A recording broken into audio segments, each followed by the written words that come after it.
I've noticed a growl coming from the back end of the Corvette. And you can't really hear it, the phone's not sensitive enough to pick up the noise I'm talking about. But so far, my tires were bald, not just shot, but they were just bald beyond belief. So I got a set of new tires for the back to see if that changed things up. Certainly it sounds a little different, a little better, of course, with the new tires, but the growl that I was hearing is still there. So the next test I like to do, if I got a growling type noise coming from the back end, I did check the differential to make sure the fluid was good and full. And I drained a little out too, just to make sure there's no metal chips or anything like that, which would indicate something going on with my rear differential. So I'm pretty confident it's not the differential. The next test I did is you can swerve when there's no traffic, going about 40 or 50, just kind of swerve fairly aggressively, right and left and right and left. And if that changes up the pitch of the growl, you know, if you swerve right, it changes things. It's probably the left rear wheel bearing, or front for that matter, but in this case I can tell it's coming from the rear of the vehicle. So, or if you swerve to the left and it changes the pitch, then a lot of times it's the right wheel bearing. So I've done that test a few times and I really don't notice a change in the pitch, but I still got a growl kind of noise coming from the back end. So I'm still I'm on the trail of a wheel bearing. I've got a few more tests to take a look at to see if I can't pinpoint it. So the next step is I'm gonna get the rear end off the ground, and I've got another nifty little test to show you to check out your wheel bearings. All right, actually, before we get the car up in the air, I went to my toolbox and I grabbed my temperature gun.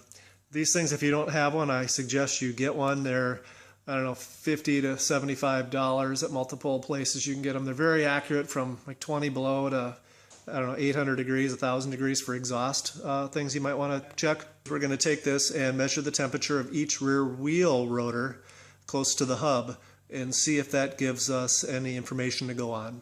I'm going to point it right at the rotor here at the base.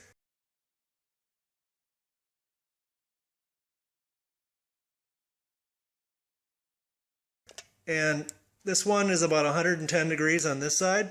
I'm going to compare it to the other side, and if there's a significant difference, since a wheel bearing, this is 106.7. So if there's a big difference between the two, since, you know, when a wheel bearing goes bad, it becomes pitted and there's junk in there and it makes the noise. If it was really bad, it's going to create a lot of heat.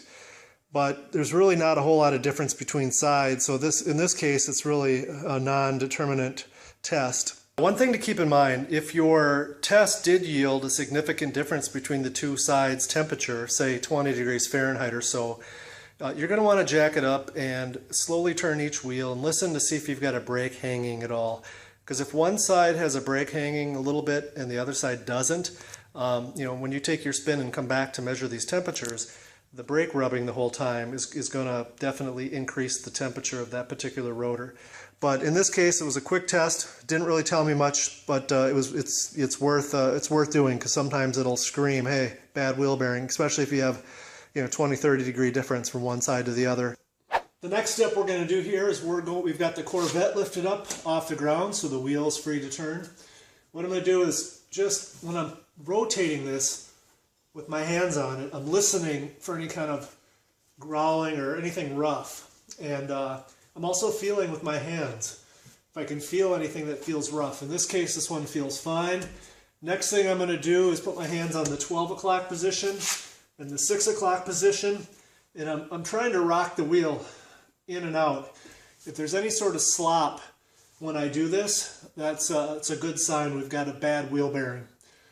And so this one passes this test. So the last test that I have is I'm going to grab my stethoscope and we'll take a look and see if we can listen to the bearing while it's spinning and see if we can hear which side is bad. Here is the stethoscope. This is like a $15 or $20 tool. You can get it pretty much any auto parts store. It's usually Lisle, L-I-S-L-E, has a bunch of really convenient and useful mechanic tools at Napa or O'Reilly or whatever. Anyway, so I have the Corvette a little higher up in the air. You could probably do this on jack stands if you can do that safely and crawl under with a creeper.